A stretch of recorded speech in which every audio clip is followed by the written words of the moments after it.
YouTube. What's cracking, peeps? What it is, what it ain't. What's going on, everybody? Quick video today about assignment contracts. That's a common question I get about contracts, assignment contracts, double closing. So, quick little video about it. As most of you already know, typically you're gonna close. You're gonna either close with an assignment contract or you're gonna double close. When you double close, that means you'll have a closing with your seller, and you'd also have a second closing with your buyer. Hence the term double close. So that's pretty much how double close work. Assignment contract really is gonna pretty much be one singular close, meaning you'll close with the seller, of course, and you assign your rights and your equity in the property over to your end buyer. Hence the term assignment contract.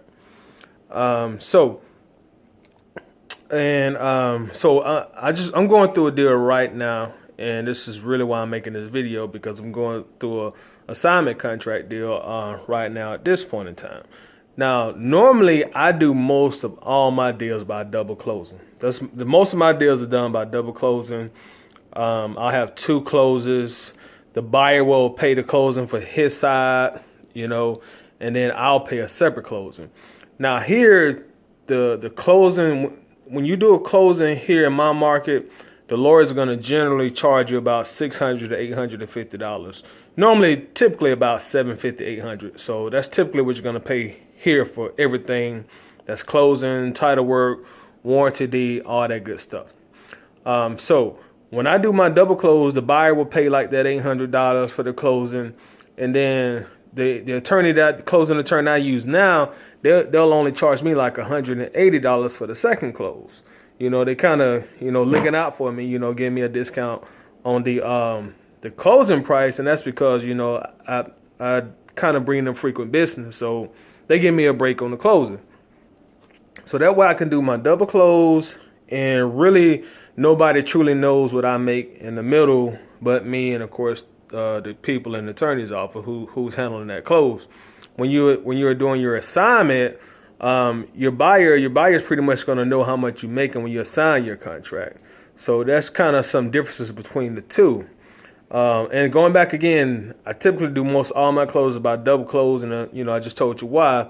But on this one, I did an assignment contract, and I'll also tell you why I did an assignment contract on this one. Did assignment contract on this one basically because there was not a whole lot of meat in the bone, meaning that the price I had with the seller, based on what the house was worth, where it was located, how much work it needed to be done to it, there really was not a lot of room for me to make a very big profit on this. And also the the seller is actually an investor himself. The seller is actually an investor who's already bought houses from me before. So he bought this house and started working on it and realized, I don't want to mess with this thing.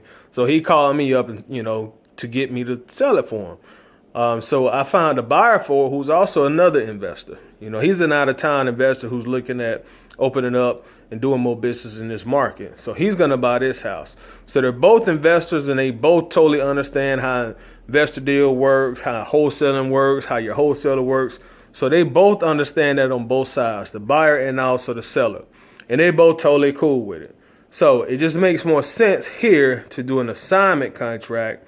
For one, both the buyer and the seller, they know what's going on. They fully understand it. They've done these type of deals themselves plenty of time. So they're totally cool with it, for one. For two, I'm not going to make a lot of money with this deal. So I don't want to have to pay anything for closing, because that's going to already eat into a very minimum profit that I'm making off this particular deal.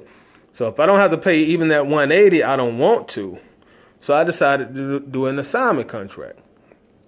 And when you do an assignment contract, it kind of sort of works the same way. You get an earnest money deposit, and then once you get to close, you get the rest of the closing money. Now, for me in this particular deal, I got everything that I'm going to make up front with the earnest money deposit, excuse me. So my assignment fee is actually the same amount as my earnest money deposit. Again, I didn't really make much off this deal at all. I'll go ahead and I'll give y'all the numbers on it.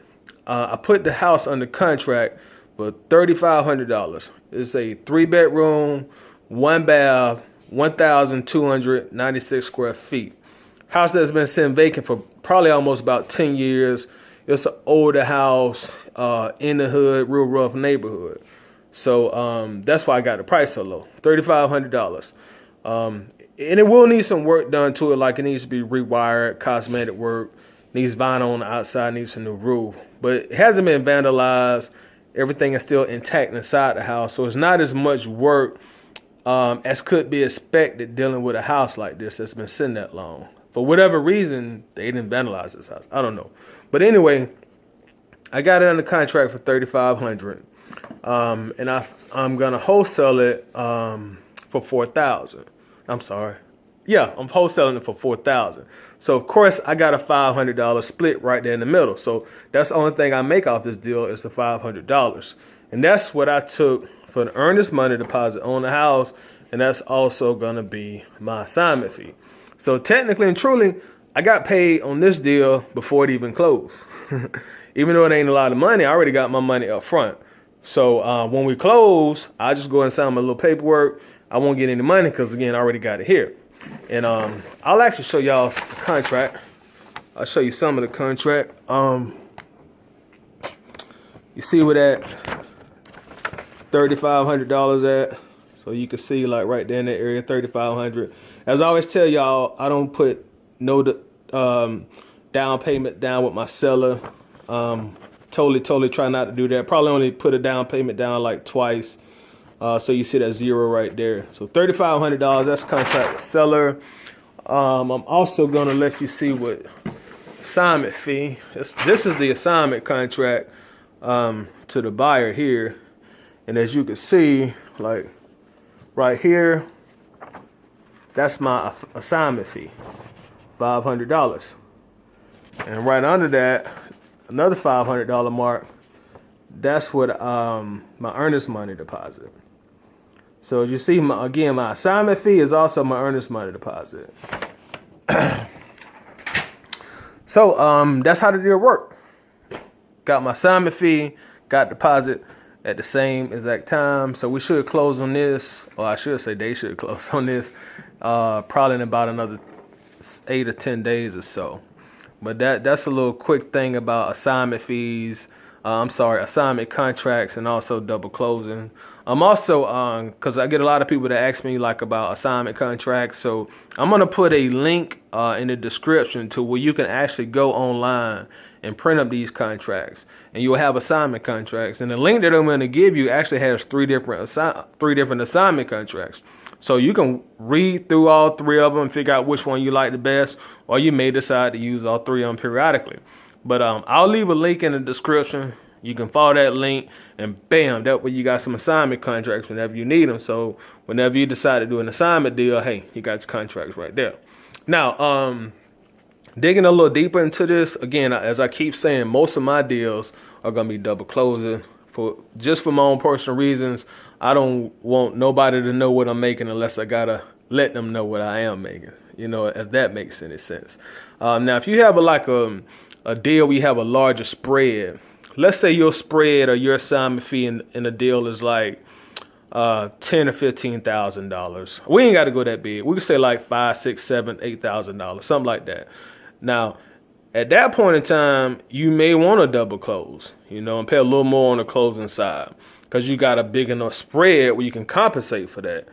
And also, you really won't be able to do the bigger assignment fees like I set this one up using an assignment contract where you get your earnest money deposit and your assignment fee at the same time.